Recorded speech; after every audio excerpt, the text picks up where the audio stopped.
Okay, so sadly our time with Dr. Wasserman is nearly up, so I'm going to ask her for some take-home messages for the students.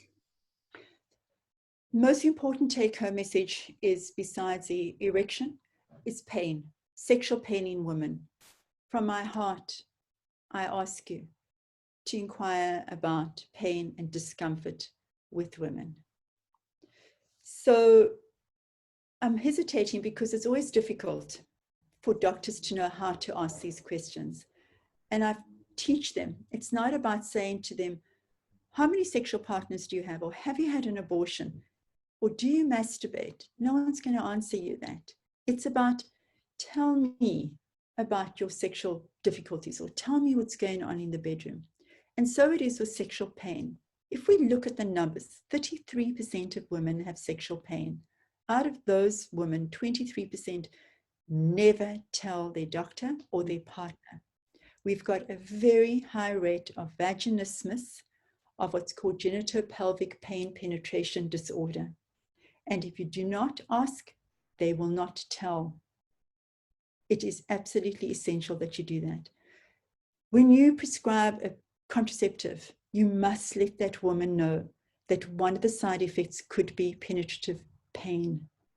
And therefore, she must come back to you so that you can change it to a lower dose progesterone for her. You want to really give her that information up front.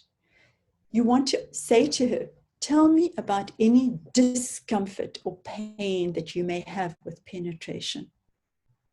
And she will tell you the story about sexual pain.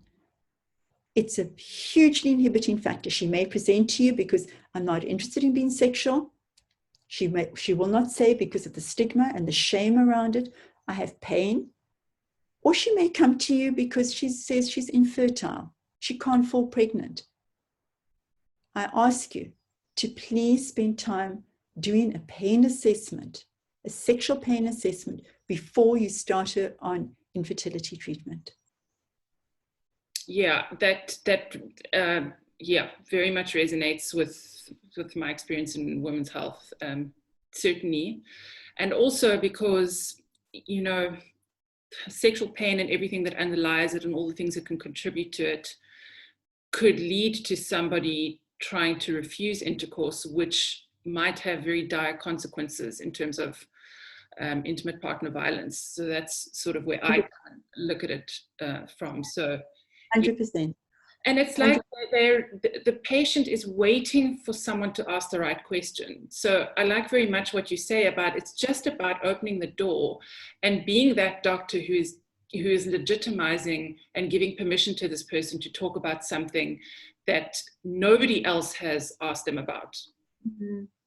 I really encourage you, especially working with cancer, please be aware that the treatment, whatever treatment that the woman is going through, is going to impact on her vagina, and she's going to have pain and bleeding.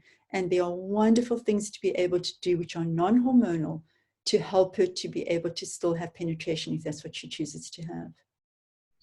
Can I just ask you, because I don't even actually know the ins and outs of this, are there specific, is it the oral contraception that can cause, because that's what I know, is it the pill primarily that can cause only oral contraceptives that do. I mean, the whole trend today is to move young women away from hormonals and just to give them an IUD, which is going to be, you know, much safer for them. Just do away with all extra hormones that you don't really need to have inside of you. Yeah, definitely.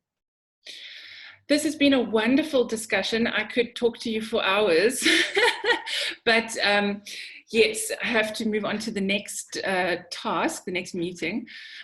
So is there anything else that you would like to say in parting, apart from go and be the best sexual being you can be?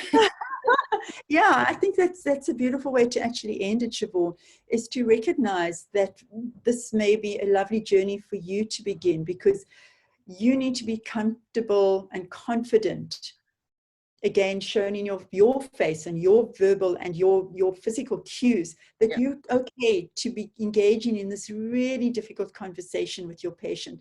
And I recognize that, I'm going to say again, that it's difficult for you, that you're young. So don't try and be the best medical sexual health practitioner in town. You don't want to be aiming for that. You want to be calm. You want to be just present with yourself, with empathy, with compassion, with kindness to yourself first and to your patient. Well, there is no better way to end a conversation than with words about compassion and empathy and kindness.